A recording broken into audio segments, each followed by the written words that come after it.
이번 시간부터는요, 민사특별법에 관한 내용을 정리할게요. 자, 우리 교재 433페이지예요.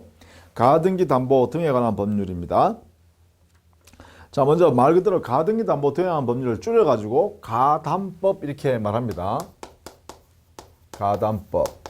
그래서 가등기 담보 이 자체는요, 사실은 형식을 가등기를 통해서 담보권을 나타내고 있다 이런 뜻입니다. 가등기를 통해서 담보권을 나타낸다. 그러면 가등기 담보부터 먼저 보시면 당연히요, 가등기라는 등기 제도를 이용하는 거니까 그 대상은 당연히 부동산이겠죠. 등기부로 나타낼 수 있는 것이니까 부동산에 대하여 담보권 설정하는 것입니다. 그래서 이것은 역시 성격은 담보물권이죠. 그래서 제한물권의 하나의 형태다 이렇게 보시면 돼요. 자, 우리 교재부터 보죠. 먼저 입법 배경 썼어요. 왜 이 가등기 담보등이라는 법이라는 법률을 만들었냐, 특별법을 만들었냐 하면 바로 채무자를 보호하려고 그런 겁니다. 특히 채무자 보호. 자, 이렇게 만든다는 거예요. 돈을 필요하니까 1억 원을 빌리면서 상대방이 이제 채권자가 빌려주는 채권자가 가등기 소유권 이전 청구권을 내한테 가등기를 해달라 담보 목적으로. 그러면 내가 돈 빌려줄게 이렇게 한단 말이에요. 그러니까 돈 빌리는 사람 입장에서는 돈이 급하니까 돈을 1억 빌리면서 건물 10억짜리 건물에 대해서 가등기를 소유권 이전 청구권을 채권자가 가지고 있다라고 가등기를 인정해 주는 거예요. 그래서 거기에 약속이 뭐냐 하면 만약에 그 채무 변제기가 도래했는데도 불구하고 채무자가 변제를 하지 않으면 그 가등기에 있는 소유권 이전 청구권을 행사해서 가등기에서 본등기를 하겠다 이렇게 약속하는 거예요.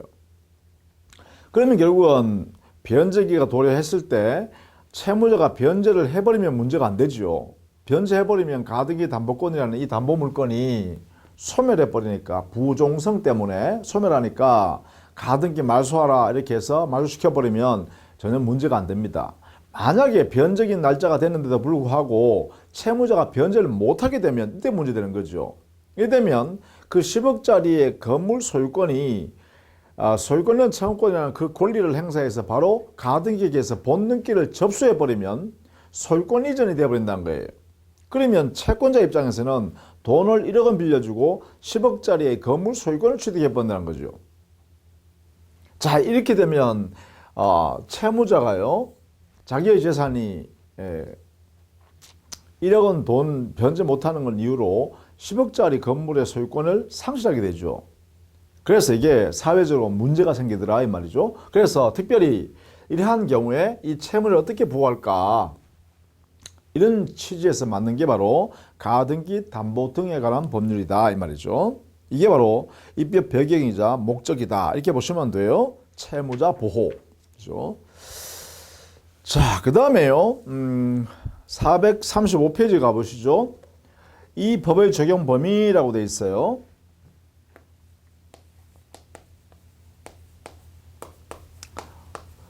법의 적용요, 가등기 담보 등에 관한 법률이 어떤 경우에 적용되느냐 이런 것인데요. 거기에 보시면 첫 번째래요. 차용물의 반환에 관하여 차주가 차용물에 가름하여 다른 재산권을 이전할 것을 예약함에 있어서 그 재산의 예약 당시 가액이 차용에게 이자를 붙인 합산액을 초과하는 경우. 그렇죠? 이게 뭐냐면 첫 번째 뭐냐면 차용액 그리고 이자 이 금액 보다가 그 돈을 빌린 것을 변제 못하면 그러면 그때 재산권을 넘겨주게 되는데 그걸 우리가 뭐라 하냐면 대용물이라 그래요. 물건에, 그러니까 돈 대신에 물건으로 대용물로 이것으로 갚아버릴 건데 소유권을 준단 말이죠. 이 물건의 소유권. 그런데 이 물건의 가액이 초과되는 거예요. 초과. 이렇게. 이게 훨씬 더 크다는 거죠. 그러니까 1억 돈을 빌리고 이자 해가지고 1억 2천만 원인데 여기 가져가는 것은 소유권을 가져가는 것은 10억짜리 소유권을 가져가더라 이 말이죠. 이런 경우에 두 번째 가등기 담보에서는 그 부동산 이 물건이 어떤 물건일까? 부동산이어야 된다.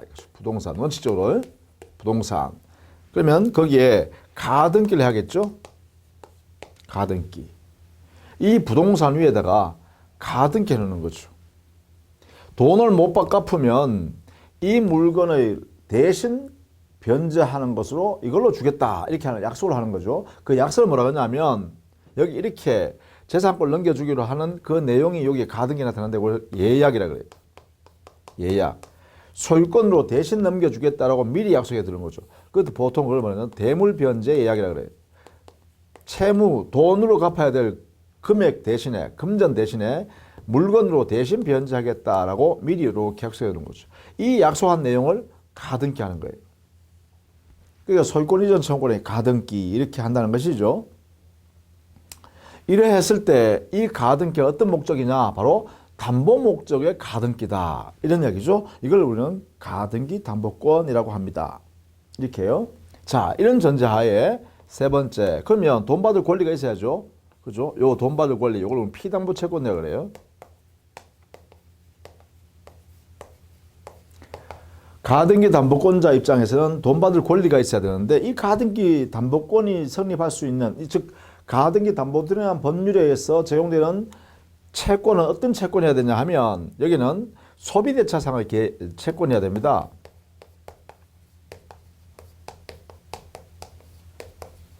이게 판례란 거죠. 알아두셔야 됩니다. 소비대차상 채권. 이 말은 어떤 의미냐면 당의 재산권을요. 당의 재산권을 빌리는데 빌려서 그 빌린 물건을 소비하고 난 뒤에 동종, 동질, 동량으로 다시 변제한다, 돌려준다, 상환한다 이런 약정일 때 그것을 소비대차라 그래요. 또 직접적으로 소비대차 아니라도 그러한 대상이 될 수 있는 것을 뭐 금전으로 급부하기로 하는 것을 돈을 빌린 걸로 하자 이렇게 해버리는 것이죠. 이런 경우는 뭐 준소비대차 그래요. 그래서 소비대차 상에 발생한 채권일 때만 그것을 피담보 채권으로 했을 때만 이 법이 적용된다. 자, 그게 적용되는 경우 첫 번째입니다. 여기에 이 내용을 꼭 알아두셔야 돼요. 그 다음에 두 번째 여기에는 이렇게 가등기로 나타낼 수 있는 것이어야 되기 때문에 그래요. 부동산에 관한 것이 원칙이고요. 다만 동산도 가능하죠. 동산은 뭐냐면 여기에 가등기 담보 등에 관한 법률 이렇게 돼 있단 말이에요. 등. 이 등이란 것은 이것은 가등기 담보권 외에도 양도담보권. 자, 이 부동산에 관한 내용으로서 양도담보권 이렇게 될 수도 있고 그 다음 동산에 관한 것도 있을 수 있다. 근데 동산은 다만 어떤 걸 해야 되냐면 등기로 나타내는 등기, 동산이거나 아니면 등록으로 나타내는 동산일 때는 여기에 저당권 만들 수 있는 경우가 있고 또 가등기 담보권 만드는 경우도 있단 말이죠. 그래서 가등기 대신 저당권 대신에 가등기 담보권을 만들 수도 있다. 가등기에서요. 소유권 이전 청구를 가등기 이렇게 만들 수 있다는 거죠. 자, 등기 등록이 대상이 되는 그런 동산일 때도 이때도 역시 가등기나 가등록이라는 제도를 이용해서 할 수 있겠고 또는 소유권 이전에 의한 양도 담보 등기도 할 수 있겠다. 뭐 이렇게요. 이런 거 가능하겠죠. 그래서 여기서 우리는 기본적으로는요, 뭘 중심으로 하냐면 가등기 담보권 이것을 기준으로 이제 공부를 하게 됩니다. 공부는. 자, 이런 내용을 전제로 한다라는 걸 꼭 알아두셔야 돼요. 그것이 435페이지예요. 거기에 적용되는 경우 1번에 보시면 이런 것입니다. 가등기, 양도담보 등의 소유권 이전 등기 등 이런 것들이 일단 될 수 있는 것이어야 되고 그 다음에 동그라미 2번에요. 거기 보면 권리 자체다 보시면 등기할 수 있는 그러한 것이어야 되죠. 등기나 등록할 수 있는 권리 이런 것이어야 된다. 이렇게 됐죠. 그래서 기본적으로요. 가등기의 대상이 될 수 있는 것이어야 되기 때문에 등기, 그죠? 등기나 등록의 대상이 될 수 있는 것이어야 된단 말이에요. 그죠? 그래서 다만 여기 조심해야 될 것, 여기에요. 여기에 유치권을 목적으로 하는 가등기라든지, 그 다음에요, 질권을 설정하기 위한 가등기라든지, 또 저당권을 취득하기 위한 가등기라든지, 또는 전세권을 취득한 가등기, 이런 것을 목적으로 해서 가등기는 할 수가 없습니다. 담보 가등기를 할 수 없어요. 이렇게 일단 이런 것들은 바로 담보 물권을 성질 갖고 있으니까 직접 이러한 권리를 행사하면 되죠. 이런 것을 적용하면 된단 말이죠. 그래서 유치권, 질권, 저당권, 전세권을 취득할 목적으로 가등기 담보권 설정하는 것은 허용되지 않는다. 이거부터 먼저 꼭 알아두셔야겠습니다. 이렇게요. 중요하네요. 이렇게 정리를 해 두십시다. 그 다음에 이것도 알아두셔야죠. 피담보 채권은, 즉 가등기 담보 등에 관한 법률의 적용에 의한 피담보 채권은 소비대차상의 채권이어야 한다. 이렇게 정리해 두셔야겠어요. 그것이 여러분 교재 양갈로 2번에 435페이지 양갈로 2번에 지원되지 않는 경우에 동그라미 1번 보시면 예컨대 두 번 줄에요. 예컨대 대금 채권, 이것을 위해서는 가등기 담보 등에 관한 법률을 적용하지 않는다는 거예요. 피담보 채권을 삼을 수 없다는 거죠. 매매 대금 채권이나 공사 대금 채권이나, 그렇죠, 이런 것들은 안 된다는 거예요. 알아두셔야겠어요. 자, 이런 내용을 말하는 것입니다. 자, 그 다음에 이 가등기 담보권의 법적 성질 한번 볼까요? 4번. 이 가담법의 가등기 담보권, 가담권의 성질. 성질은 뭘까? 첫 번째, 이것은요, 담보물권이다. 이렇게 했어요. 그죠? 담보물권이다. 물건을 대상으로 하여 발생하는 담보물권으로서, 그래요, 당연히 제한물권이다. 이렇게 할 수 있겠죠. 그 중에요, 담보물권 중에 저당권의 특칙적 성질을 갖는다. 이렇게 해석하면 돼요. 저당권의 특칙적 성격이 있다. 그러면 당연히요, 담보물권이라는 성격 때문에 뭐가 발생하냐? 우리는 담보물권의 통유성이 있죠. 이 통유성이 당연히 인정됩니다. 예컨대 부종성, 수반성, 물상대위성, 그리고 불가분성, 이런 것들이 여기에 담보물권성이라는 성질 때문에 가등기 담보권에도 당연히 발생한다. 이렇게 정리하시면 되겠죠. 그것이 여러분 교재는 437페이지 제일 위에 있어요.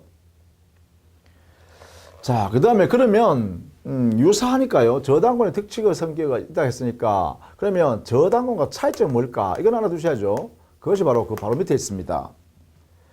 등기 사항에서요, 보면 저당권의 경우는 피담보 채권, 즉 돈 받을 권리가 얼마다, 이자가 얼마 몇 %다, 또 변제기가 언제다, 그리고 채권자가 누구다, 뭐 이런 것들이 다 표시되어 있어요.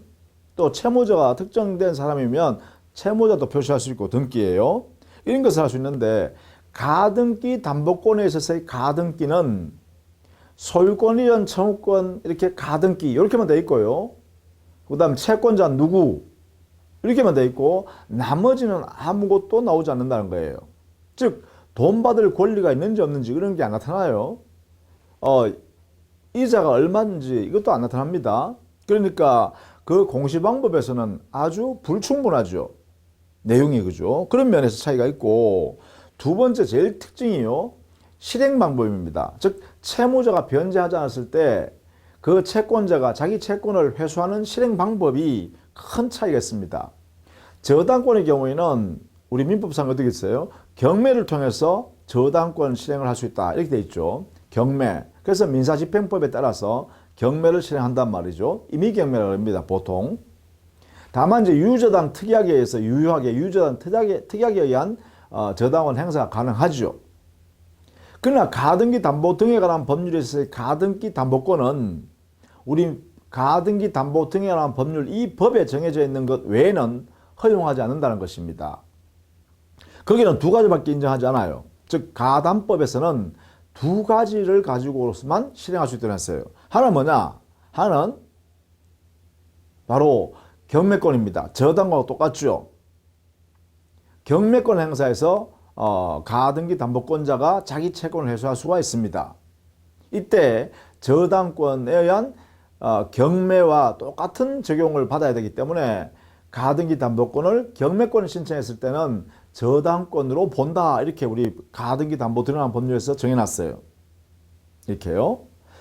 두 번째는요. 귀속청산입니다. 이게 가등기 담보권은 귀속청산이라는 이러한 제도가 있습니다.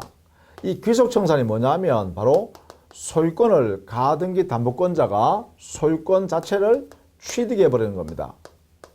소유권을 취득하니까 부당한 이득을 많이 취할 가능성이 높기 때문에 여기에는 반드시 청산을 거쳐야 된다는 절차를 만들어놨어요. 청산 절차, 잉여금, 자기의 채권액과 이자를 전부 공제한 나머지 가액은 청산금이라는 이름으로 다시 채무자한테 돌려줘야 한다는 거예요. 그래야 소유권 취득할 수 있다. 이런 제도인 귀속청산이라는 제도가 그래요. 가등기 담보권에는 존재한다는 것입니다. 이것은 이제 저당권에는 존재하지 않죠. 이게요. 이런 면이 있다는 것입니다. 자, 그 정도로 정리해 두시면 되겠고, 이거만 실질로 이제 가등기 담보 등에 관한 법률에 의해서 가등기 담보권을 설정해보고 그 가등기 담보권을 실행하여 종료되는 과정을 이제 살펴보도록 하겠습니다. 자, 먼저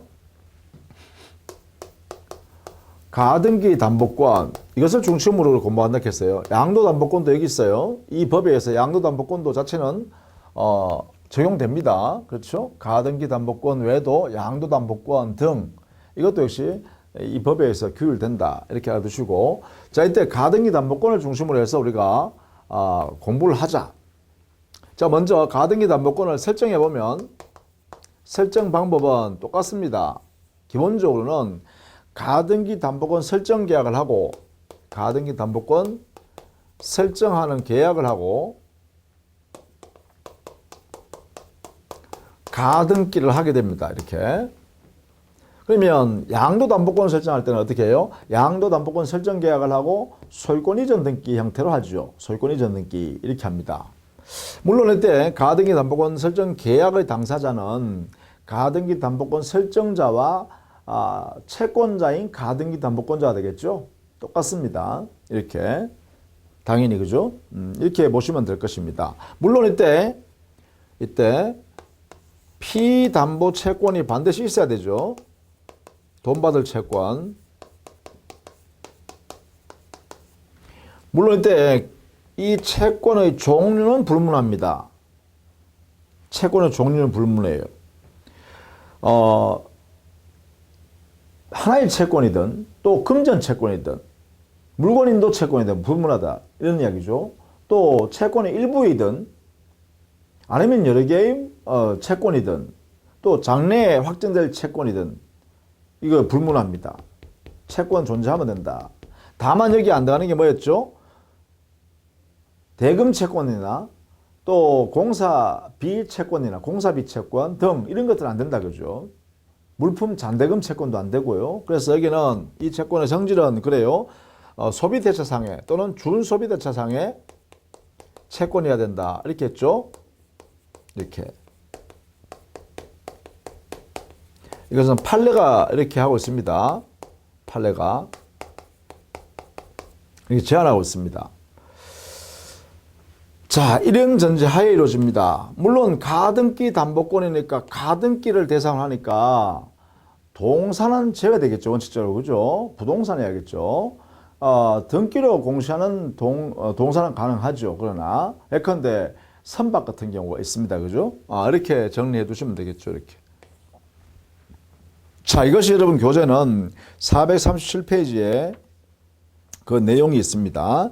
동남 1번에 피담보 채권 했는데 여기는 금전 채권이든 금전 이외의 채권이든 다 되는데 이 소비대차상의 채권이어야 한다는 것을 원칙으로 한다. 이게 판례 태도요. 요걸 그냥 판례 태도로 같이 알아두세요. 요거는요. 요걸로 알아두세요. 학설은 다른 말을 하지만 그러나 이 판례가요. 중요하니까요. 소비대차상의 채권이어야 한다. 계약의 당사자는 그래요. 채무자이거나 제3자이어도 가등기 담보권 설정자가 될 수 있죠. 당연히 그렇죠. 자, 그 다음에 다음 페이지 가면 계약의 목적물에서 이게 목적물 정의했죠. 가등기 담보권 설정 계약의 당사자 목적물은 원칙적으로 뭐라 했어요? 부동산이라 했죠. 부동산. 그 다음에 권리에는 안 되는 게 있어요. 이게 부동산은 되지만 안 되는 게 있어요. 안 되는 거. 이게 뭐라 했어요? 유치권, 질권, 저당권, 전세권을 대상으로 해서 가등기 담보권 행사는 설정을 못한다 했어요. 그러니까 소유권은 가능하죠. 소유권, 지상권도 가능하고요. 지역권, 소유권에 붙어있는 지역권도 가능하고요. 전세권은 안 되죠. 자, 이렇게 되겠죠. 이러한 권리 위에다가 가등기 담보권은 가능하다. 자, 그 다음에 이 가등기 담보권 이전 양도는 피담보 채권과 함께 해야죠. 438페이지의 하단에 가등기 담보권 이전이나 양도, 여기에 저당권 이전과 똑같습니다. 저당권을 양도할 때와 똑같아요. 그러면 가등기 이전 등기 해야 되겠죠. 당연히 그죠. 가등기 이전 등기. 예컨대 설정되어 있는 이 가등기 담보권을 양도한다라고 하면, 그러면 이때는 반드시 부종성 수반성의 적용으로, 그렇죠? 부종성 수반성의 적용으로 당연히요. 피담보 채권을 양도해야 되고 동시에요. 가등기 담보권도 양도가 이루어져야 합니다. 양도. 그래서 가등기 담보권은 물건 중에서 부동산에 관한 물건 아닙니까? 부동산 물건이니까 합의해서 이전하는 거니까 가등기 담보권은 이전 등기, 이전 가등기 해야 돼요. 이때 가등기가 이제 보통 가등기의 가등기죠. 이 가등기는 부기등기로 하는 거죠. 이렇게 한다라는 것입니다. 요거 따라 두셔야겠죠. 요 성격 때문에 피담보 채권과 함께 가등기 담보권을 양도해야 되고 이때 가등기 자체도 이전해 줘야 한다. 이렇게 되겠죠. 자, 그런 내용으로 같이 알아두시면 되겠죠. 자, 그 다음에 가등기 담보권의 효력을 보죠. 가등기 담보권을 이렇게 만들면 일정한 효력이 발생하죠. 자, 먼저 피담보 채권의 범위는 우리 민법의 저당권에 있어서 피담보 채권의 범위와 같습니다. 그래서 원본, 이자, 위약금, 손해배상 1년분, 이행기 후 1년분, 그리고 이 가등기 담보권 실행비용 이런 것들은 피담보 채권에 들어가겠죠.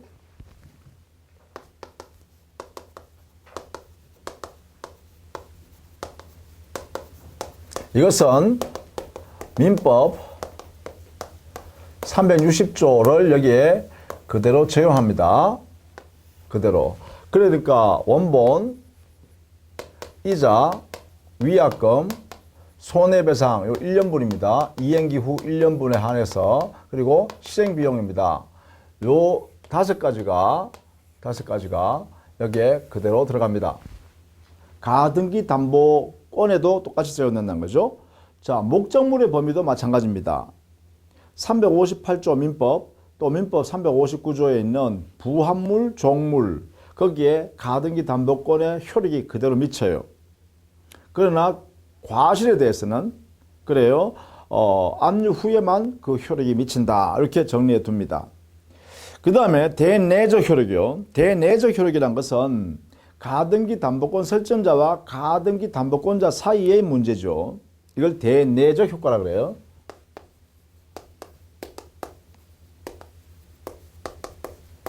설정자하고 가등기 담보권자, 가담권자 이렇게 쓸게요. 가담권자 사이의 효력을 말합니다. 여기에서는 가등기 담보권자가 당의 부동산을 사용 수익한다 그죠? 용의권 보유다 이렇게 봐야죠. 그러니까 가등기 담보권자가 사용 수익을 직접 점유하면서 사용 수익할 수 있고, 따라서 사용 수익권을 가지고 있으니까 가등기 담보권자가 다른 사람한테 빌려주고 돈도 받을 수 있겠죠? 차임을 받을 수 있겠죠. 자, 이런 내용이 될 것이다. 그렇죠? 그 다음 대외적 효력이라는 것은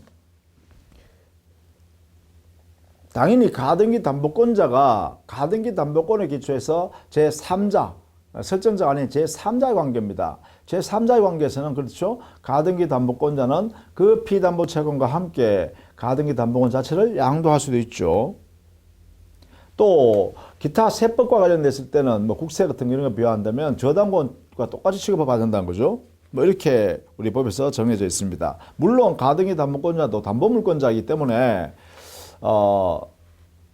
별채권이 당연히 존재하게 됩니다. 뭐 그런 내용이 되겠다. 그죠? 그 다음에요. 이 가등기 담보권을 행사를 해보죠. 행사. 특히 실행. 자, 이 실행에서는 뭐냐면 피담보 채권을 회수하기 위해서요. 즉 다른 말로 하면 채무자가 변제하지 않는다. 그렇다면 가등기 담보권자는 자기의 가등기를 담보권을 가지고 권리 행사하겠죠. 그 행사를 우리는 실행이라고 합니다. 자, 실행. 그래서 이 내용을 제일 중요한 부분이기도 해요. 이 법에서. 그죠? 가등기 담보권자가 어떻게 자기의 채권을 회수해 가는가 이런 이야기예요. 자, 여기는 기본적으로 두 가지 제도가 있습니다. 제도가 두 가지가 있어요. 실행. 첫 번째는 뭐냐? 저당권 행사처럼 경매권 행사입니다. 경매권 행사. 경매권 행사할 때는 이 가등기 담보권을 저당권과 같이 보는 거죠. 그래서 저당권으로 간주해버려요. 이때는 우리 법에서요. 그러니까 저당권에 그대로 적용하면 된다는 거죠. 저당권 내용으로 그대로 적용하면 된다라는 것입니다. 법원이 심사해서 가등기 담보권 실행 결정을 하고 판결한 그 결정을 등기부에 등기하고 그 다음에 그 경매 절차에 따라서 경매 절차를 실행해서 경락시킨다. 그리고 가등기 담보권 설정 당시에 부여된 그 순위에 따라서 각각 우선 변제권을 통해서 변제받아 간다. 뭐 이런 이야기죠. 그래서 이거는 저당권과 똑같이 실행하면 돼요. 그래서 여기는 별도로 우리 가등기 담보 등용한 법률에는 여기는 요 정도만 정해져 있고 아무런 규정을 두지 않습니다. 두 번째는 뭐냐? 바로 귀속청산입니다. 귀속청산은 이것은 어떤 거냐? 바로 소유권 취득하는 것이죠. 가등기 담보권자가 소유권을 취득하는 것입니다. 소유권 취득하는 방법으로 자기의 채권 회수하는 거예요. 그러면 금전으로 변제받는 것이 아니라 가등기에서 본등기함으로써 소유권 취득하는 것이기 때문에 부당한 이득을 취할 우려가 크기 때문에요. 채무자를 보호하기 위해서 이때는 반드시 청산 절차를 경유해야 됩니다. 거쳐야 됩니다. 이게 경유해야만 가능합니다. 해야 한다. 그래서 이것은 뭐냐? 가행 규정이다 이렇게 해야 돼요. 그래서 강제적으로 이렇게 이 규정에 따라야 된다 이런 이야기입니다. 이 절차가요. 그래서 귀속청산에 관해서는 우리 법, 즉 가등기 담보 등용한 법률에 따라서 해야 된다는 것이에요. 지금부터 그것을 보려고 그런 거예요. 이 부분은 그렇게 저당권에서 우리 배웠는 내용으로 그대로 적용하면 되니까 문제가 안 되는데 이게 이제 문제되는 거죠. 이게. 그래서 귀속청산. 우리 시험에는 주로 이것이 나온다 이 말이에요. 이렇게. 원리 전체적으로 알고 났어요. 이 실행 절차를 알아두셔야 됩니다. 자, 먼저 우리 교재 440페이지에요. 귀속청산은 반드시 이렇게 해야 된다. 그죠? 소유권 취득하는 방법을 해야 된다. 그죠? 이것을 우리는 귀속청산이라고 그래요. 근데 만약에 가등기 담보권자가 자기 멋대로 소유권 이전을 가지고 자기가 사회에서 부동산 시장에다 그 부동산을 팔아서 거기서부터 자기가 돈 받아가는 이런 형태의 사적 처분 정산은 안 돼요. 사적 처분 정산이라는 형태는 안 돼요. 귀속 청산은 가능한데 우리 법에서 사적으로 처분하여 정산하는 방법은 인정되지 않고 있습니다. 자, 그러면 우리 민법에 정하고 있는 민법이 아니죠. 가등기 담보 동일한 법률에 정하고 있는 귀속청산 이 부분을 지금부터 절차를 공부해야 됩니다. 자, 첫 번째 절차는 뭐냐? 이 시행 통지를 해야 되는 절차입니다. 시행 통지 절차. 시행 통지라는 것은 뭐냐면 이게 기본적으로 거기 우리 교재 440페이지에 있어요. 가등기 담보권자인 채권자가 채무자한테 청산금이 얼마다라고 산정한 다음에 그 청산금을 채무자액 등에게 알려주는 거예요. 내가 소유권 취득하고 돌려줄 돈이 이거밖에 안 되네 하고 상대방한테 알려주는 거예요. 채무자 등에게. 이게 시행 통지 절차라고 그래요. 즉 변제에 도래한 후에 자 일단 변제에 도래해야 되죠. 변제기 한 후에 누구한테 한다고요? 채무자 등에게. 자 이게 채무자 등이라 했어요. 등에게 통지하는 겁니다. 자 여기에 채무자 등 하는 것은 물상보증인이 있으면 물상보증인한테도 해야 되고 제3취득자 있으면 제3취득자한테도 해야 됩니다. 이 사람들 다 포함하는 것이에요. 채무자, 물상보증인, 제3취득자 이 사람들한테 통지를 해야 돼요. 이때 통지 내용이 뭘까 하면 바로 청산금을 자기가 산정한 청산금의 통지예요. 자 이때 이 청산금은 어떻게 산정하냐 하면 당해 부동산의 가액에서 채권자가 채무자로부터 변제받을 채무액 전액을 빼는 거죠. 이때 원금과 이자를 합쳐서 빼는 거죠. 그래서 그걸 공제한다 그런다. 그죠? 그래서 공제하면 어떻게 돼요? 그게 바로 청산금이에요. 이때 청산금 산정할 때는요, 채권자의 임의적으로 빼기 때문에 주관적 산정이다. 이렇게 해요. 주관적 평가로 족하다. 객관적으로 평가할 필요가 없다는 것이에요. 이렇게. 주관적 평가다. 그 다음 두 번째요. 이때 청산금을 산정할 때는 자신, 즉 채권자 자신이 변제받을 총액, 채권 총액만 공제하는 것이 아니라 만약에 가등기 담보권자보다 선순위에 있는 저당권자 등이 있을 수 있죠. 담보권자 있을 수 있어요. 그죠? 선순위 담보권자 있을 수 있죠. 따라서 이때는 선순위의 담보권자를 의 채권도 함께 공제해요. 이걸 고려해야 돼. 반드시. 선순위 담보권자의 담보권을 반드시 공제합니다. 고려해야 됩니다. 고려. 우리 법에는 고려해야 한다. 이랬어요. 고려한다는 것은 공제란 거죠. 주관적 평가할 때. 이렇게 해서 이 금액을 통제해야 돼요. 반드시. 만약에 청산금이 없다 하면 없다고 통지도 해야 된다는 것이죠. 그래서 통지는 반드시 생략하면 안 된다는 것입니다. 반드시 알아두셔야 돼요. 자, 그 내용이 440페이지 하단에 통지의 상대방, 그 다음에 방법, 시기 이런 거 됐죠. 자, 이 통지를 해버리면요. 통지해버리면 방법을 제한이 없죠. 뭐 말로 하든 전화로 하든 아니면 내용 증명 우편물로 하든 묻지 않습니다. 근데 통지를 해버리면 채권자는 더 이상 다툴 수 없습니다. 채권자는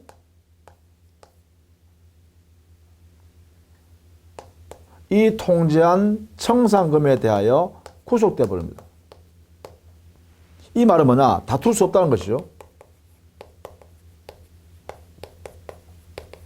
아이고 내가 청산금 산정을 잘못했다. 그러니까 다시 이런 말을 못한다는 거예요. 가액이 당의 물건의 가액이 더 많이 떨어졌기 때문에 야 내 산정을 잘못했으니까 다시 할게. 이렇게 안 된다는 거죠. 채권자는 통지한 청산금에 대해서는 더 이상 다툴 수가 없다라는 구속력이 생깁니다. 요 내용이 바로 441페이지에 있어요. 이렇게요. 다만 채무자 등은 다툴 수 있죠. 야, 너 엉터리로 청산금 산정해서 나한테 통지했다. 나는 돈 갚아버리겠다. 그러면 이렇게 할 수 있죠. 자, 이렇게 됩니다. 자, 이게 실행 통지와 관계되는 거예요. 자, 그 다음 두 번째요.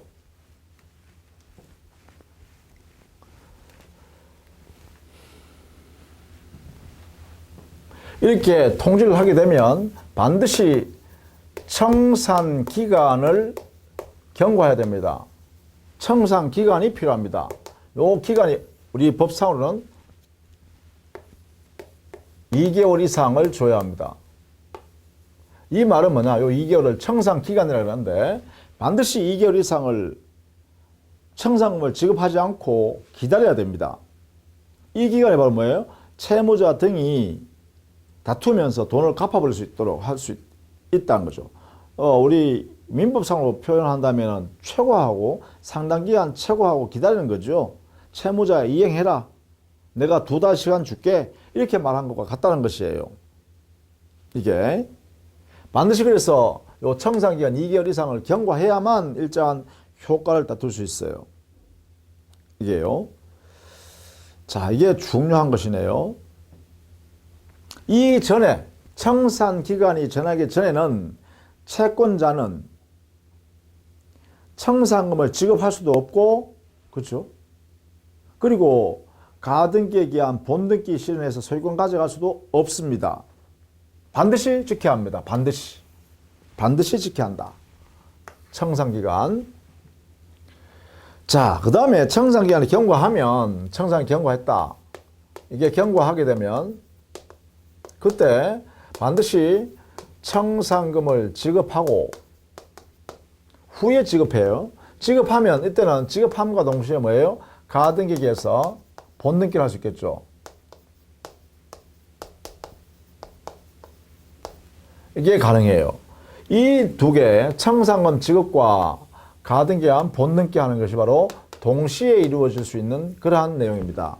동시이행. 자, 이런 내용을 여러분 이해해야 되는데 441페이지 보시죠. 자, 청산기한 경과와 청산금의 지급 보시죠. 거기에 보시면 동그라미 1번 청산기간은 2개월이다. 그죠? 최소한 2개월이에요.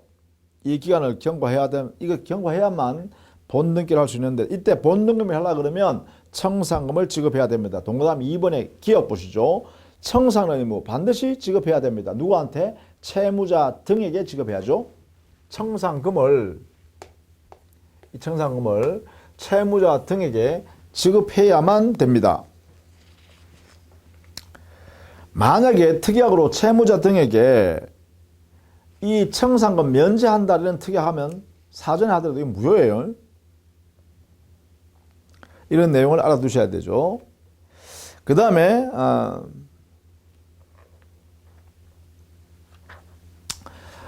청산금을 이렇게 지급하게 되는데 문제는요. 청산금 지급 관련해서 요거 관련해서 여기에 청산금 주세요라고 할 수 있는 지급을 청구할 수 있는 사람들이 있습니다. 물론 여기는 채무자 등이 되겠죠. 채무자 등. 그 외에도 후순위 담보권자들도 들어갑니다. 대항력 있는 임차인도 들어갑니다. 이렇게요.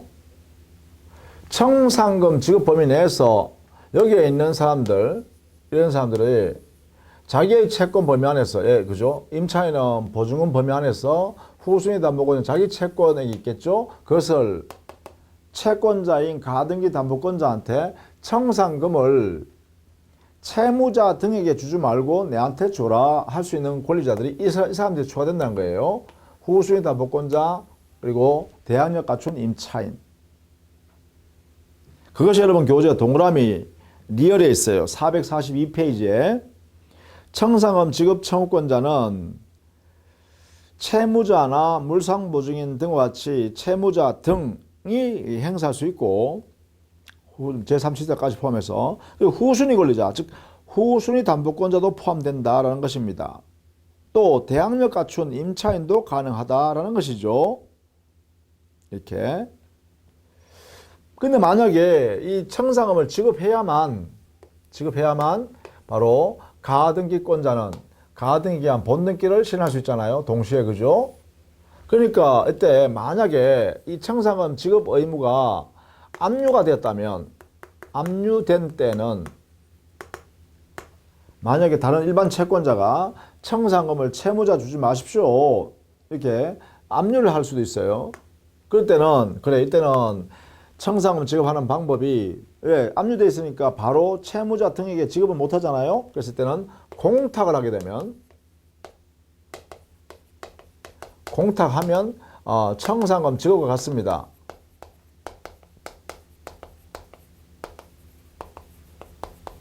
이렇게 청산금 지급 효과가 생기도록 인정하고 있죠. 이것은 공탁함으로써 청산금 지급 의무를 채권자가 이행했다라고 인정해주는 제도를 만들어놨죠. 그렇게 해서 자기가 가등기한 본등기를 함으로써 소유권 취득할 수 있겠죠. 자, 이렇게 해갑니다. 이렇게 해서 드디어 가등기에서 본등기를 하는 순간 이때 바로 뭐예요? 소유권을 취득하는 거죠. 자, 본등기를 실현하면 본등기 시 그때 소유권을 취득하게 됩니다. 반드시 이 절차를 거쳐야 된다는 것이죠.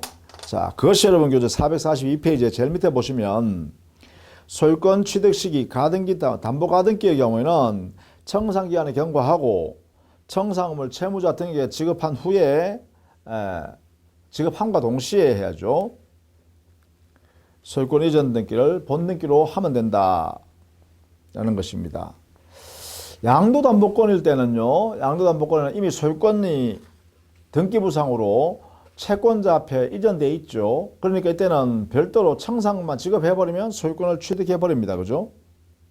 당연히요.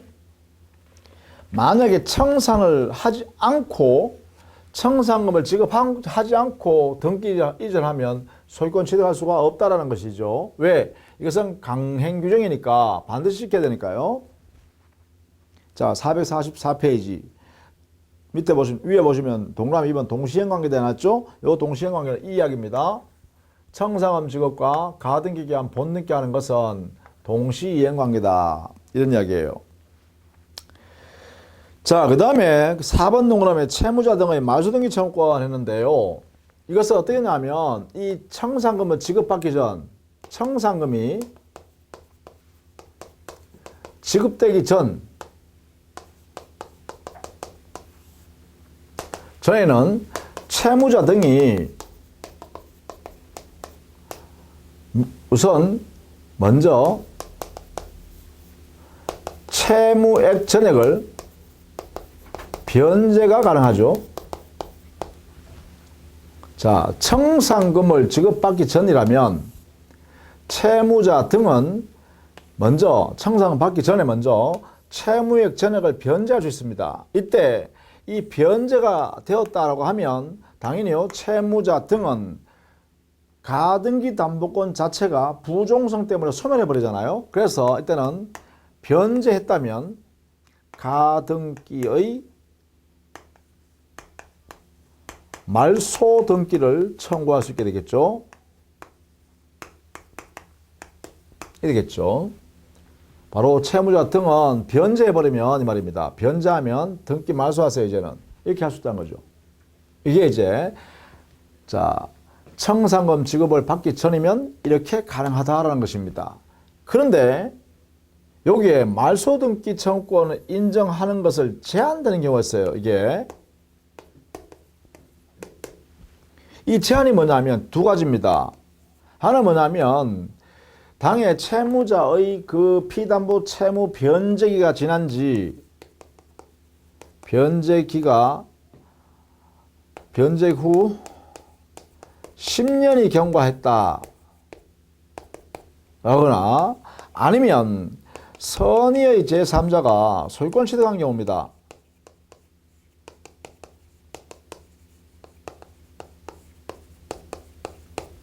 이럴 때는 이 말소등기 청구권을 행사할 수가 이게 안 된다는 거예요.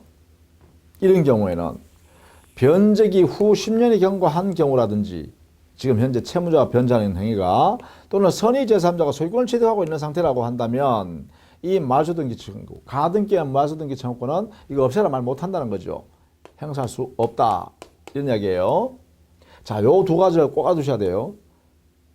즉 채무자 등의 가등기, 즉 담보 가등기의 말소등기 청구권이 인정되지 않는 경우, 이게 두 가지 사유가 우리 법에 별도로 두었다라는 것입니다. 이게 바로 거기에 있는 444페이지 제일 밑에요. 니은 동그라미 있어요. 변제기가 경고한 때로부터 10년이 경고하거나 선의 제3자가 소유권 취득한 때는 그 말소를 청구할 수 없다. 이렇게 했습니다. 자, 그 다음에 445페이지에 후순위 권리자의 보호인데요. 후순위 권리자라는 것은 가등기 담보권이 설정된 뒤에 뭐 저당권이 설정되었다든가 또 가등기 담보권이 또 설정됐다든가 이런 것도 있겠죠. 이런 경우에 이 사람들은 후순위 담보권자, 또 후순위 권리자를 하죠. 자, 이때 후순위 권리자 자신의 채권을 변제받는 그것이 보호되어야 되겠죠. 그래서 이것을 보호하기 위해서 거기에 보호 규정을 우리가 특별히 뒀다는 것인데, 첫 번째 기억. 후순위 권리자는 그렇죠. 청산금 지급을 청구할 수 있다겠죠. 청산금 지급이 청구 가능하다. 후순위 담보권자 그죠. 이렇게. 자, 이럴 때 청산금 지급을 청구하는 권리가 있는데 이 청산금을 지급을 청구하기 위해서는 통지를 받아야죠. 즉 선순위에 있는 가등기 담보권자가 귀속 청산해서 청산금을 채무자한테 준다라는 이런 내용이 있다는 것을 후순위 권리자한테 알아야 그 채권자 선순위 가등기 담보권자한테 야, 네가 주기로 한 청산금 글러주지 말고 내 채권액이 얼마니까 그 청산금 안에서 내한테 주라, 변제하라, 지급하라 이렇게 정할 수 있겠죠. 그래서 니은 채권자 등의 채권자의 통지 의무, 즉 이 채권자라는 것은 바로 가등기 담보권자입니다. 가등기 담보권자인 채권자의 통지 의무를 줘요. 누구한테? 후순위 권리자 등에게도, 후순위 권리자들에게도 이 가등기 담보권자인 채권자는 청산금을 채무자 등에게 통지했다는 사실, 그리고 도달한 사실 날짜 이런 것들을 모두 후순위 권리자들에게 알려주라는 거예요. 그것이 바로 니은입니다. 그 다음에 디귿에 보시면 이렇게 통지를 했기 때문에 청산금 받을 권리는 채무자가 갖는 거죠. 이 채무자는 청산금을 받을 수 있는 권리를 다른 사람한테 양도한다든가 이런 것을 자기 맛대로 못해야죠. 그것이 바로 디귿입니다. 청산금에 대한 처분 제한, 다른 말로 하면 채무자 등은 돈 받을 수 있는 지위, 즉 청산금을 받을 수 있는 지위에 있는 사람은 이러한 내용, 자기한테 들어올 수 있는 그 청산금에 관한 채권을 제3자한테 양도하거나 이런 행위를 못한다 이랬어요. 언제요? 청산기간 동안요. 2개월. 그 다음에 마지막에요. 리얼이에요. 후순위 권리자의 경매청권이 있어요. 이 경매청권도 후순위 권리자의 권리입니다. 후순위 담보권자는요. 이 청산기간 2개월 안에는요. 요 기간 안에 경매를 청구할 수 있죠. 경매 신청권 행사가 가능해요. 당해 가등기 담보권의 목적물인 부동산을 야 귀속청산하지 말고 경매를 통해서 경락시킨 다음에 순서에 따라 변제받아 가자 이렇게 하는 경매 청구권, 경매 신청권을 요 기간 내에만 인정합니다. 청산기간 2개월. 요 기간 내에 후순위 권리자는 자신의 채권이 변제기 도래하지 않았다 하더라도 경매권을 행사할 수 있다 이 말입니다. 요 기간 내에는. 자, 그것이 바로 여러분 교재에 표시되어 있네요. 자, 이렇게 했어요. 경매 신청하는 방법에서 있는데요. 다 했네요. 그 다음에 445페이지의 제일 밑에 경매에 의한 실행은 저당권으로 보기 때문에 저당권에 따라서 경매 실행한 것과 똑같은 법리로 적용하면 된다라는 것이죠. 이렇게 하면 될 것이고, 그 다음에 경매에서 가등기 담보권자의 배당 참가 446페이지가 있는데, 경매에서 가등기 담보권자의 배당 참가는 자기가 가등기 담보권자라는 것을 법원에다가 설명하고 증명하고 서면으로 소명한 다음에 배당 청구를 할 수 있겠고요. 배당받을 권리는 가등기 담보권 설정 당시의 순위입니다. 가등기 담보권 설정 당시의 순위에 따라서 순서에 따라 우선 면제받을 수 있다. 이렇게 되겠죠. 그 다음에 447페이지에 가등기 담보권 소멸인데 일반적으로 채무를 다 변제해버리면 소멸하겠죠. 그 다음에 가등기 담보권 특유의 소멸 원인은 요것만 좀 조심하시면 돼요. 요거요. 요 부분요.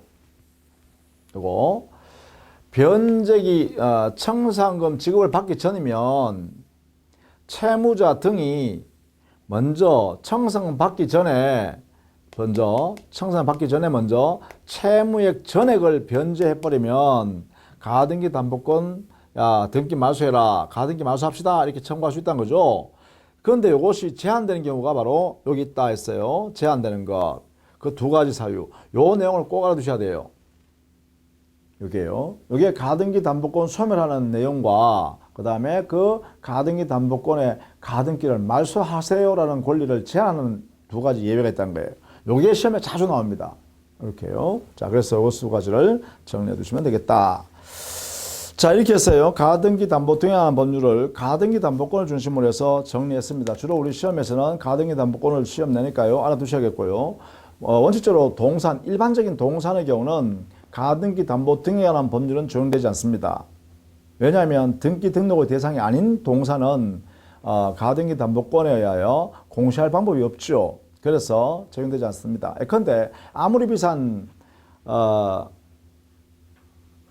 다이아 반지라 하더라도 10억짜리 다이아 반지라 하더라도 그것을 가등기 담보 등에 관한 법률에서 적용받을 수는 없습니다. 그것은 단순히 양도담보권 하면 그것은 일반 양도담보권이에요. 당사자 약정에서만 발생하는. 그래서 보통 동산의 양도담보권은 관습법상 인정되는 물권이다라고 우리 법원은 판시하죠. 즉 이것은 가등기 담보 등에 관한 법률에 의해서 제한을 적용할 수 없다 이 말과 같습니다. 그렇게 정리해 두시면 되겠습니다. 자, 다음 시간에는 집합 건물의 소유 및 관리에 관한 법률을 정리하도록 하겠습니다. 자, 수고 많으셨습니다.